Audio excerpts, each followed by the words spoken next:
ప్రస్తుతం top 10 all India గ్రాసర్స్లో 4 తెలుగు చిత్రాలున్నాయి. ఇక ఫస్ట్ డే కలెక్షన్స్ టాప్ 10లో 6 తెలుగు సినిమాలు చోటు చేసుకున్నాయి. వీటిని చూసి తెలుగువారు గర్విస్తున్న రోజులవి. అయితే 43 ఏళ్ల క్రితం జూలై 9వ తేదీన విడుదలైన బొబ్బిలిపులి చిత్రం ఆ రోజుల్లోనే అదరహో అనిపించే రికార్డులు సొంతం చేసుకుంది. కేవలం ఆంధ్రప్రదేశ్, కర్ణాటకలోని కొన్ని కేంద్రాలు మినహాయిస్తే ఆ రోజున బొబ్బిలిపులికి ఇప్పటిలా ఆల్ ఇండియా స్థాయిలో వేల థియేటర్లు లభించలేదు. అప్పట్లో దక్షిణాదిన ఒకేసారి 100 థియేటర్లలో విడుదలైన తొలి చిత్రంగా బొబ్బిలిపులి సంచలనం సృష్టించింది. నటరత్న ఎన్టీఆర్ గారు, దర్శకరత్న దాసరి నారాయణరావు గారి కాంబోలో వచ్చిన 5వ చిత్రం బొబ్బిలిపులి.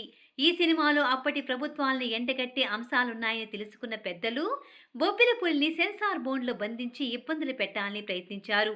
అయితే ఎన్టీఆర్ గారి అభిమానులు అనేక కేంద్రాల్లో చేసిన ఆందోళన కారణంగా కొన్ని కట్స్తో బొబ్బిలిపులిని విడుదల చేయడానికి సెన్సార్ అంగీకరించింది. అప్పటికే ఎన్టీఆర్ గారు తెలుగుదేశం పార్టీ నెలకొల్పారు. అందువల్ల కేంద్రంలో అధికార పీఠంపై ఉన్న కాంగ్రెస్ ప్రభుత్వం బొబ్బిలిపులి విడుదలకు పలు అడ్డంకులు కల్పించింది.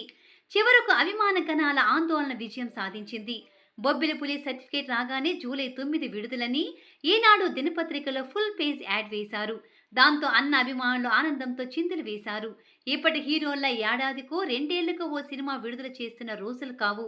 అలాగే తమ హిట్ మూవీస్ రన్నింగ్ బాగుంటే కూడా ఇప్పటి స్టార్స్ తమ కొత్త చిత్రాలను విడుదల చేయడానికి తటపటాయిస్తున్నారు. అప్పటికే ఎన్టీఆర్ గారు జస్టిస్ చౌదరి విడుదలై విజయ విహారం చేస్తోంది. ఆ సినిమా విడుదలైన కేవలం 42 రోజులకే బొబ్బిలిపులి విడుదల కావడం గమనార్హం.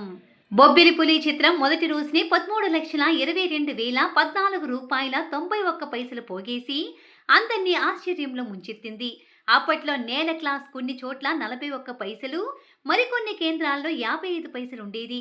తరువాత బెంచ్ రూపాయి, బాల్కనీ 1.55 పైసలు, హై క్లాస్ 2 రూపాయలు మాత్రమే. ఏవో కొన్ని పెద్ద కేంద్రాల్లో మాత్రమే టికెట్ రేటు ఓ రూపాయి అధికం. అంతకు మించి ఎలాంటి ఎక్స్ట్రా రేట్స్ ఉండేవి కావు. అలాంటి రేట్లతో మొదటి రోజుని 13 లక్షలకు పైగా పోగేసిన బొబ్బిలిపులి అఖండ విజయం చూసి దక్షిణాది మాత్రమే కాదు, ఉత్తరం సైతం ఉలిక్కి పడింది. అప్పట్లో ఈ వసూళ్లు కొన్ని పెద్ద సినిమాలు మొదటి వారం కలెక్షన్స్ తో సమానం. ఇక బొబ్బిలిపులి మొదటి వారం వసూళ్లు 71,60,708 రూపాయలు.